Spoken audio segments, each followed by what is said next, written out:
In this next series of photos, what you're going to see are a bunch of monitor wall mounts that I'm going to be putting into the office here. And I just got these off of Amazon. They're just the Amazon basic wall mounts. But what I was specifically looking for here is to make sure that I could adjust the monitors while they were on the wall into different positions. I didn't want stationary ones. And if you look closely at some of the pics here, you'll see that the mounts are able to move horizontally left to right quite easily, and then they can also be tilted in a vertical position. So I can pretty much get any type of position that I want out of the mounting of the monitors, which worked out really well. We're putting a total of 6 monitors here. I'm going to have 3 on the bottom for my workstation, and then the 3 on the top are going to be for personal use. So I will actually have 2 laptops that are running 2 different systems here, one for work and then one for my personal stuff. What I've also done here is I've measured the spacing on the monitor mounts between the edge of the door and the back wall to space those out evenly. So when I put the monitors on here, they'll be evenly spaced and everything should work out pretty well. We're actually going with 22-inch monitors on this one. The 2 that I have from work, my work gave me those to use, while I'm employed here, and those are 22-inch monitors. And then I decided to match those with my personal monitors, and those are also 22-inch, just to keep everything consistent as you look at it here. And then, of course, I had to measure left to right, but I also had to measure top to bottom, and I had to get the dimensions of the monitors to make sure that they weren't sitting on top of each other in an odd way, and that worked out pretty well. I also had to take into consideration cable management. So with 6 monitors, you're going to have 12 cables, right? You're going to have the 6 for the power for each monitor, and then 6 for the actual connection back into your computer. So that's a total of 12 monitors. So that's a lot of cabling that's going to be going on. So once we get the office done here, you're going to see all of the cables and how they're kind of hanging over the back of the monitor mounts very neatly, but still there's a lot of cable management that has to take place there. I ended up purchasing some wire loom to house some of the cable in the back so it wouldn't be so messy, you wouldn't have all the spaghetti wires, and it worked out pretty well. They're fairly hidden.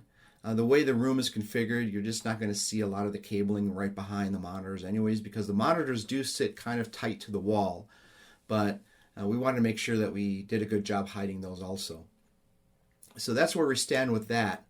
And you can see here, by the time we get to all 6 of them hanging on the wall, it's starting to look like it's going to look like NASA control center in here once we get the monitors set up.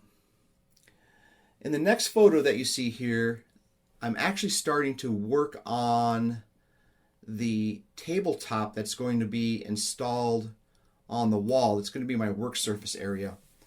Because of the limited space that I have here, I had to go with a very narrow, or more than usual narrow, workspace area. I think from the front edge of the tabletop to the wall is about 20 inches, so it is kind of narrow, which is another reason why I wanted to have the monitors on the wall, to get them off the table so they're not taking up all the precious real estate that I need for my work area. And I left enough space underneath the monitors, which you'll see in a later photo here, or a later series, that I can still put my laptop underneath, and then a couple of USB speakers for each system that I have to give me some sound in here while I'm working. The other piece that I forgot to mention here is that with the monitors and the amount of monitors that I have in the office, each computer is going to need a docking station that can accept all of the connections back into the monitors, being that a HDMI, USB, DVI, or VGA connection. And the working docking stations that I do have support each one of my computers that I have in here, so that worked out pretty well. But we'll see that in a later pick here. But back to where I am with this furniture. Unfortunately, I don't have pics to show you of me actually working on this piece, but what you see here is part of an old king-size bed that I made a few years back. What I've done here is I've repurposed a couple of the panels that I used for that bed, and then I sanded it down because before it was like a cherry red oak color, and I decided to sand all that down and make it this very dark chocolate espresso color that you see in the pics here. And then it turned out really nice. And then what I ended up doing is putting on a polyurethane on top of it. I think I did a semi-gloss here, and it worked out really good. And you'll see that here in the next one of the next photos. So that turned out really well. And then in this photo, what you're seeing here is the support brackets for the worktop table that I'm installing. Now these, you can see they're quite thick, and I believe these are a 1/2 inch thick, and they're actually made of iron, so they're very heavy. These are actually countertop tables, or countertop angle brackets, so they are made to support granite or very heavy countertops, custom countertops in your kitchen. I decided to use these because I didn't know how much weight was going to be on top of this. I wanted just to make sure that it was absolutely safe with how we were going to support this.